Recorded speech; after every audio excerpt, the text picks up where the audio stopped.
So the English were willing to trade goods of military value with the Ottomans. Definitely keep that in mind as the story of this visit to Chios unfolds. Chios is a major trading destination a couple of miles off the coast of Anatolia. It's now a part of Greece and was almost certainly mostly Greek in character when Harebrowne was hanging out there in early 1581, partying with the French consul, considering a pilgrimage to Jerusalem, and deciding he'd change his surname to Harborne when he got home to make it sound more prestigious. Just across the water were the ports of Phocaea or Fossa and Smyrna or Izmir. It was a good place to be, and undoubtedly a great place to do business. Unfortunately, he was not the only Englishman looking to go about business on the island at this time. A ship called the Bark Roe, owned by the Newcastle-born merchant Roger Roe, had left London in September 1580 bound for the Med. It traded cargo at Livorno, Malta, and finally Chios. Cargo destined for Catholic ports had been standard English fare. The cargo destined for Ottoman Chios, however, was a shipment of broken lead church bells. On Chios, Harborne and his Flemish business partner generously hosted the ship's captain at his lodgings with the French consul. The crew remarked on Harborne's wealth and standing, his janissary guard, his connection to the French consul. One of them even let slip, when later interrogated by the Maltese Inquisition, that Harborne had been referring to himself as the Queen's ambassador at the court of the Turk. Harborne was undoubtedly living the life, and he wanted everyone on Chios to know it and see it. The problem was he had permission to be there and had been appointed a janissary guard and could do it as he pleased, but the actual English capitulations that had been negotiated were not yet valid until they had been ratified by Elizabeth I and Sultan Murad III, and an ambassador had officially been appointed and presented the Sultan with a gift. So, unless the Bark Roe was there under French protection, it was, in fact, trading illegally. Shocker. A local official challenged the crew of the Bark Roe when they made to leave the island. Why were they trading under French documentation when there was an English ambassador here? Harborne allowed himself to be duped by the French consul at the consul's suggestion, rather than bringing the French consul down to the port to explain or bribe the official. Harborne went down and presented his Ottoman copy of not yet validated English trading privileges. The Bark Roe went merrily on its way without having to pay any French duties or bribes.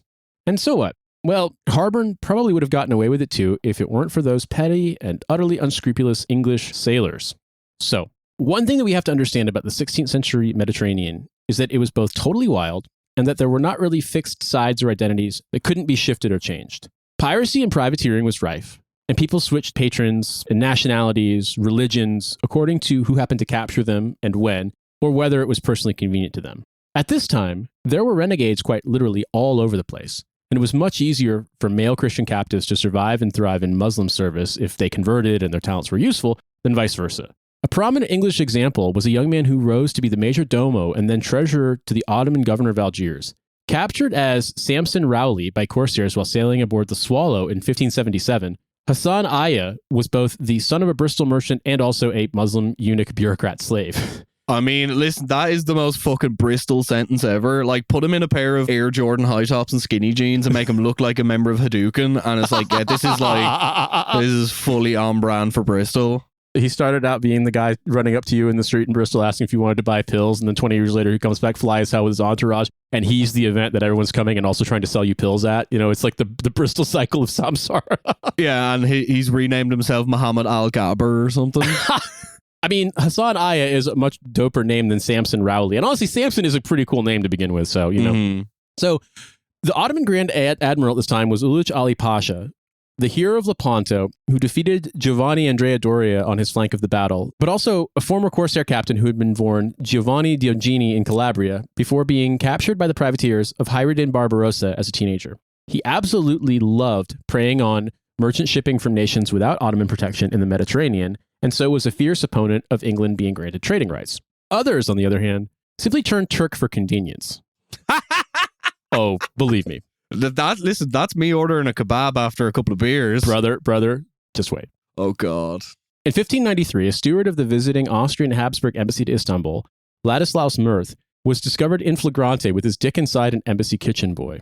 Facing serious punishment for his colleagues, he went straight to the Ottomans to negotiate conversion and a minor administrative post. From then on, he was an Ottoman, and it's thought the kitchen boy got to go with him too. In terms of the more material kind of convenience, unrestricted profit from the misery of others, it is also not commonly recognized in the weird right-wing spaces that try to paint Barbary piracy as a kind of organized white slave trade that justifies transatlantic racialized slavery in the imperial period, that large swaths of the Barbary Pirates or corsairs were Northern Europeans giving the authorities back home the middle finger.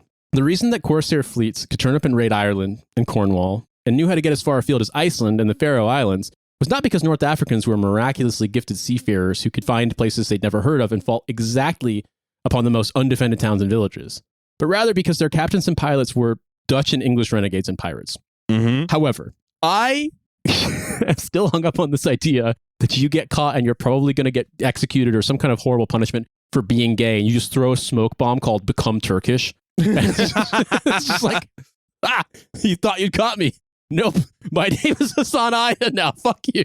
I am fascinated with the idea of this period of like the Ottomans landing in Cork and then like stealing people and selling them into slavery in North Africa. And it's just like a guy from Cork who sounds like Roy Keane is like in Algeria or Morocco. I was like, a fucking hot boy. What are you looking at? You're expecting me to build that pyramid there, you fucking dick. But also, the guy who captured him is also talking like Roy Keane. Like, that's the thing that blew my mind, because I had heard these stories about it, but learning that, like, a significant number of the piracy and kind of, like, slave trading raids and all attacks on European coastal villages that was actually being done by the Barbary Pirates was because it was people from those communities. Like, I know a place where people are lazy as shit and we can totally take everything they've got.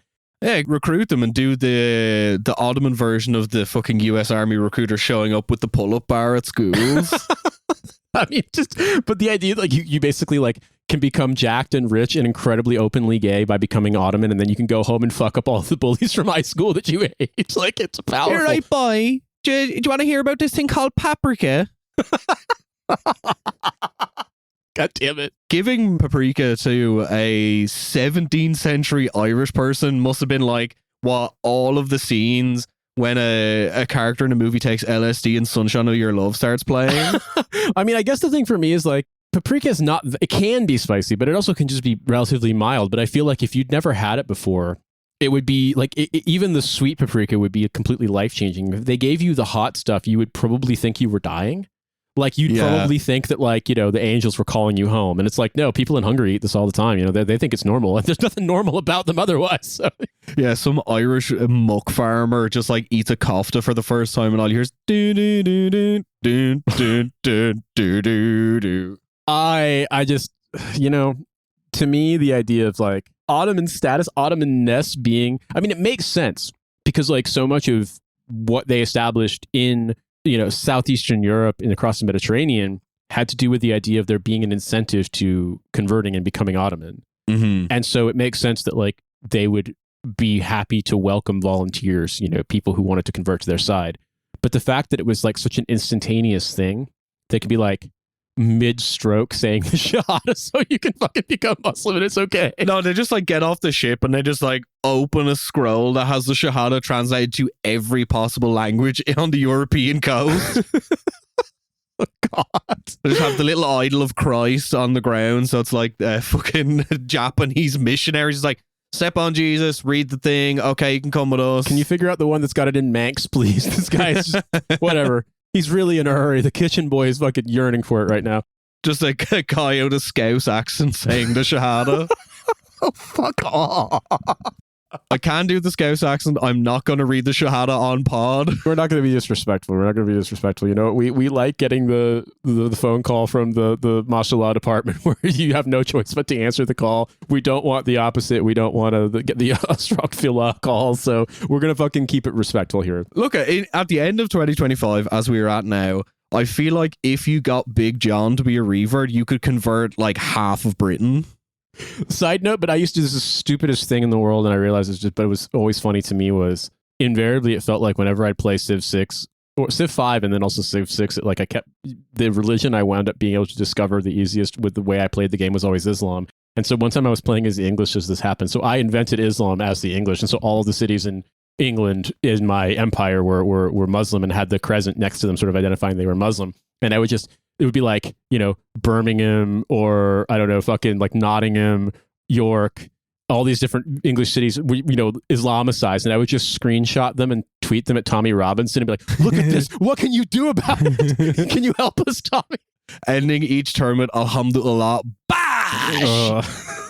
I have to admit that I've managed to keep myself pretty ignorant of Big John other than the broad strokes, just because, you know, it's like one of those things where no, he's the good Bosch man. The other one is the bad Bosch man. So inside you are two Bosch men. Inside you are two Bosch men sounds like what Wilfred Owen wanted most in this world.